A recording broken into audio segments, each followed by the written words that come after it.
አሁን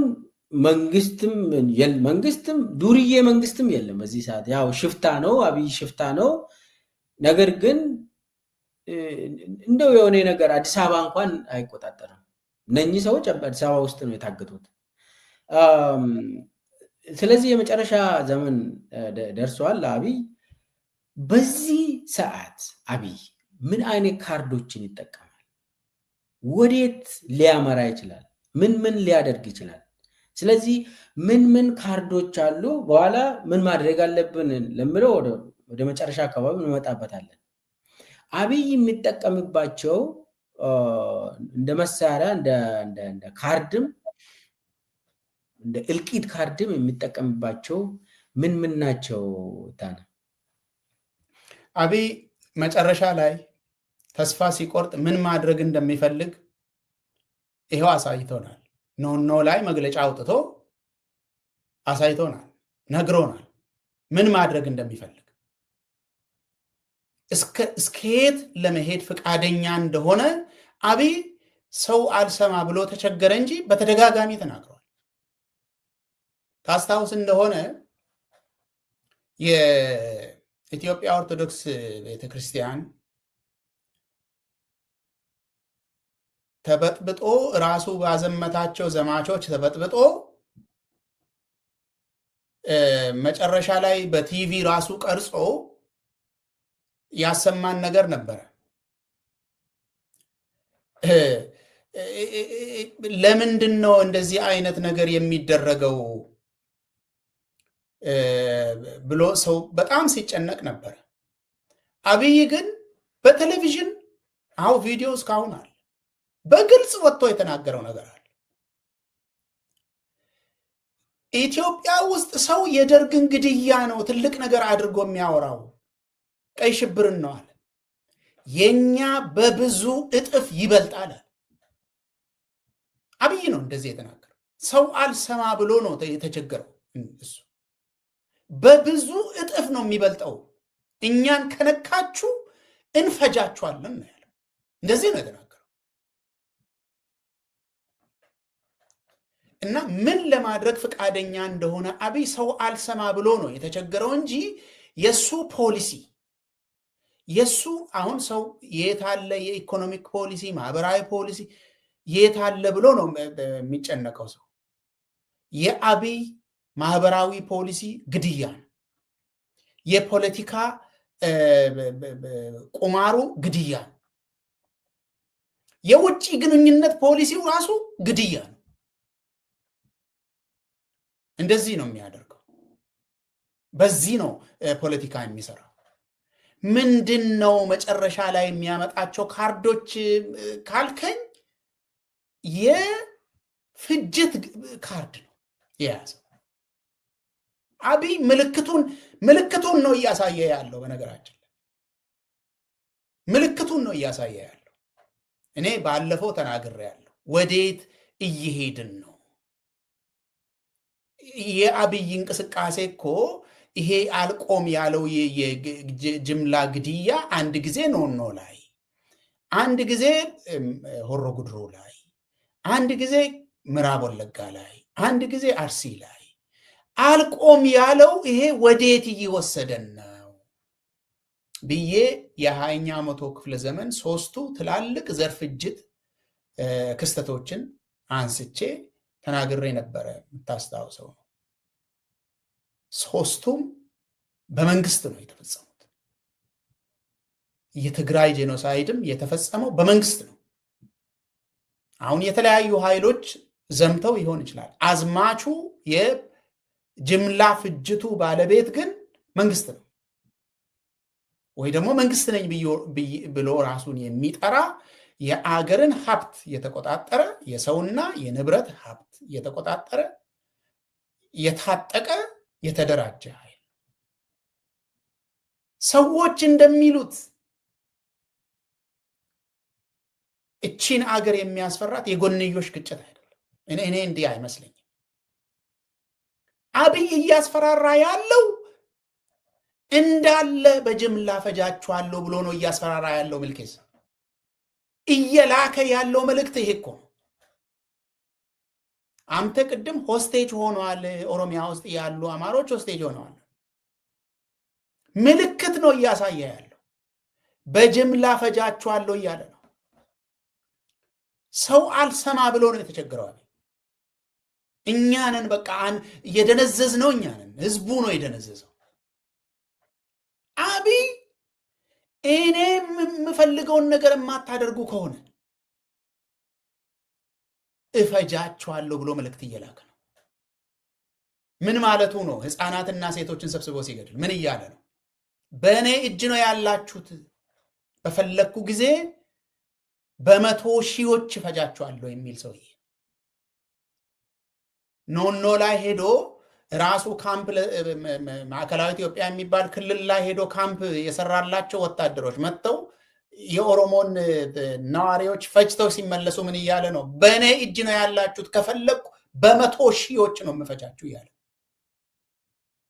በአብይ እጅ ላይ ከዚህ በፊት የነበረም አሁንም እያስፈራራበት ያለው ካርድ ይሄ ህዝብን መፍጀት። እኔ ወደዛ እየሄድን ነው እንዴ ብዬ ፈራው ስል ባለፈው ሰምተን እንደሆነ ሕዝቅኤል መካከሉ ላይ ኮነን አለ። መካከሉ ላይ ነው ያለ ነው፣ ገና የሚጀመር አይደለም አለ። እኔ እየፈራው ያለሁት ግን የሰው ህይወት አንዱም ብዙ ነው። አንድ የሰው ህይወት በጣም ብዙ ነው። በቁጥር አይደለም የሰው ህይወት የሚለካው። የሰው ህይወት የማይገኝ የማይተካ ነገር ነው። በቁጥር አይደለም። አንዱ ራሱ በጣም ብዙ። አብይ ግን ዓለምን ኩምትር የሚያደርግ የሚያሸማቀቅ ነገር ኢትዮጵያ ላይ ለመስራት ፈቃደኛ ነው። በተለይ ስልጣን ከእጁ ሙሉ ለሙሉ እንዳመለጠ ያወቀ ጊዜ የምናስቆመው ካልሆነ አብይ መስራት የሚፈልገው ይሄንን ነው። እኔ አሁንም የኢትዮጵያን ፖለቲካ ጭቅጭቅ ለሰለቻቸውም ለሚከታተሉም ሰዎች እኔ ከአደራ ጭምር መናገር የምፈልገው አገሪቷ ውስጥ የሚደረጉ ነገሮች የሚለኩት ከዚህ አደጋ አንጻር ነው። ከፊታችን በሚመጡ በተደቀኑ አደጋዎች አንጻር ነው የሚለካው የአገሪቷ ፖለቲካ። ይሄ በጣም ነው የሚያሳዝነው። ምክንያቱም ከዚህ በፊት የምናወራው የዚህኛው ህዝብ ብሔራዊ ትግል ዓላማው ምንድነው? ግቡ ምንድነው? ከሌላው ጋር በምን ይጋጫል? እንዴት ተደርጎ ነው በሰላም ግብ ማድረስ የሚቻለው? እንዴት መቻቻል ይቻላል? እኩልነት የማይፈልጉ ሰዎችን እንዴት አደብ ማስገዛት? እንደዚህ ነበር እኮ የምናወራው። የኦሮሞ ፕሮቴስት ጊዜ እኮ የምናወራው ስለዚህ ጉዳይ ነበር። አሁን የምናወራው ግን ህዝባችንን አይናችን እያየ በእጃችን ላይ የሚፈጅ ነገር እየመጣብን ነው እንዴ ብለን እየፈራ። ስለዚህ ኦሮሚያ ውስጥ የሚኖሩ አማሮችን በል ጠቅላላ የኦሮሞን ህዝብ በል የትግራይ ህዝብን ቅድም አንስተሃል። በራሱ ጉልበት በራሱ ጥረት ነው ከገጸ ምድር ከመፋቅ ሄዳ ነው። አሁንም ደግሞ እየዶለተባቸው ነው። ሰምተሃል? ባለው የሞታችሁት ሞት ከቁብ የሚቆጠር አይደለም አለ። ይሄ ነው እኮ የተናገረው። ምን ሞት ነው የሞታችሁ? 2 ወር ብቻ እኮ ነው እናንተን የተዋጋ ነው። ምን ማለት ነው? 2 ወር ብቻ ነው። ከ1 ሚሊዮን ህዝብ በላይ የሞተበትን ጦርነት 2 ወር ብቻ ነው የተዋጋው። ከቁብም የሚቆጠር አይደለም አለ። አሁን ጨርሶ ከገጸ ምድር የሚያጠፋችሁ ነገር ነው ማማጣው እያለ እኮ ፕሪቶሪያ የለም ብለዋል። ፕሪቶሪያ የሚባል የለም። እኔ አሁን ጓደኞቼ ናቸው ፕሪቶሪያ ያፈረሙት። አሁን ይኸው አብረን እየደነስን ነው። ፕሪቶሪያ የሚባል ነገር ሞቷል፣ አልቋል፣ የለም።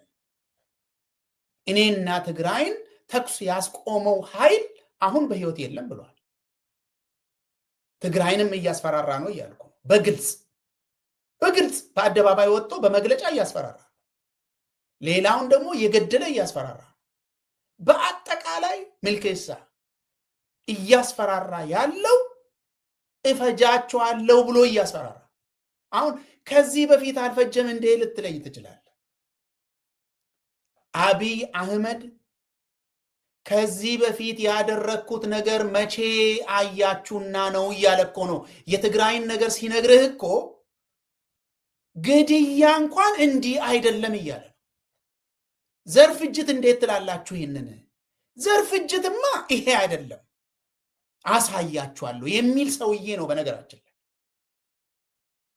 ትግራይ ላይ የተፈጸመውን ነገር ዘር ፍጅት የማትለው ከሆነ አብይ ዘር ፍጅት ብሎ ለመጥራት ፈቃደኛ ካልሆነ የትኛውን ዘር ፍጅት ብሎ እንደሚጠራ ማሰቡ ራሱ ይዘገንናል። በጣም ነው የሚዘገንነው ማሰቡ ራሱ። የአብይ እጅ ላይ ያለው ካርድ አውጥቼ ያሳያቸዋለሁ ብሎ እያስፈራራው ካርድ ይሄ ነው መልከስ።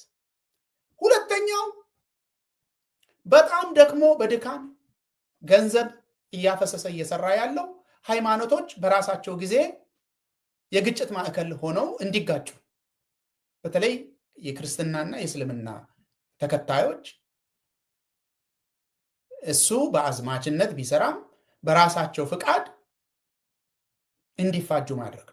ይሄንን በተለያየ ጊዜ በተለያየ ሁኔታ አንዳንድ ጊዜ ከብሔር ጋር ኦቨርላፕ የሚያደርጉ ጉዳዮችን በማምጣት አንዳንድ ጊዜ ደግሞ እኔ ይሄንን ላደርግላችሁ ፈልጌ እነ እከሌ ከለከሏችሁ በሚል መሪዎቹን በመሰብሰብ ገንዘብ በመሸለም አሁን አይተሃል። ብዙ የሃይማኖት መሪዎች ከሁሉም አካባቢ አሁን ከበርቴ ሆነዋል። ከበርቴ ናቸው። ከየት አመጡ? የመንግስት ሰማያት ነው የምትወርሱት ብለው የሚሰብኩ ሰዎች ዛሬ ስለ መንግስት ሰማያት ትተው ራሳቸው እንዴት ምድር ላይ እንደሚኖሩ እያመቻቸው ነው። ህዝቡን ስለ መንግስት ሰማያት እየነገሩ የአብይ ደጋፊ እየሆኑ ገንዘብ እየሰበሰቡ ነው። ሁሉም አይደለም። የተመረጡ ሰዎች ግን ከበርቴ ሆነዋል። ይሄ በግልጽ የሚታይ ነገር ነው። አብይ ይሄንንም እንደ ካርድ ለመጠቀም በተለይ ሁለቱ ትላልቅ ሃይማኖቶች ባሉበት አካባቢ ህዝብን ለማጋጨት ተክቶ እየሰራ እንደሆነ መታወቅ አለበት።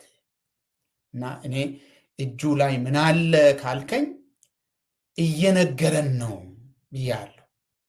ህዝቡ ነው አልሰማ ብሎ የደነዘዘው። እኛንን ድንዝዝ ብለን በቃ አንሰማ ብለን አብይ ይሄንን ነው የተቸገረው። ትግራይን እፈጃለሁ ብሎ ሄዶ ፈጅቷል። ኦሮሚያን እፈጃለሁ ብሎ ሄዶ ፈጅቷል። ሲዳማን እፈጃቸዋለሁ ብሎ በጥሩምባ በአደባባይ ተናግሮ ሄዶ ፈጅቷል። እፈጃቸዋለሁ ብሎ ሳይፈጅ የቀረበት ቦታ የለም አብይ።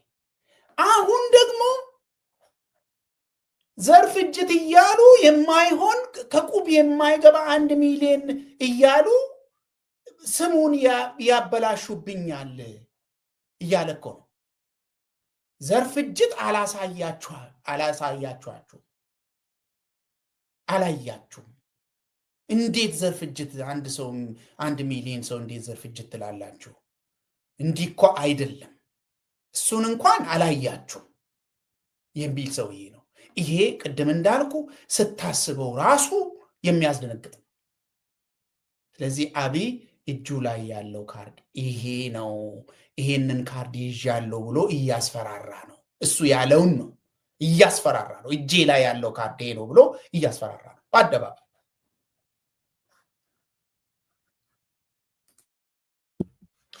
አመሰግናለሁ። ብዙ ነገር አንስተሃል። እኔ የሚጨምረው በአጠቃላይ ኢትዮጵያ ውስጥ 2 ትልልቅ አጀንዳዎች ናቸው ያሉት ቢጨመቅ በአብይ ዘመን ማለት ነው። አንዱ የብሔር ጉዳይ መጠቀም፣ ለሁሉም ነገር የብሔር ጉዳይ መጠቀም። 2 የሃይማኖት ጉዳይ መጠቀም። እነኚህ ኢትዮጵያ ውስጥ መሰረታዊ ነገሮች ናቸው። ከዛ ቀጥለው ከባቢያዊ ነገሮችን ይጠቀማል አብይ። ነገር ግን የብሔርና የሃይማኖትን አንደኛ እንደ ስልጣን ምሰሶ ይጠቀማል። ሁለተኛ ደግሞ አሁን አንተ እንዳልከው የእልቂት ካርድ አድርጎ በመጨረሻ ዘመን ይህንን ይመዝና ይጨርሳል። እየጨረሰም ነው አንተ እንዳልከው ኦልሬዲ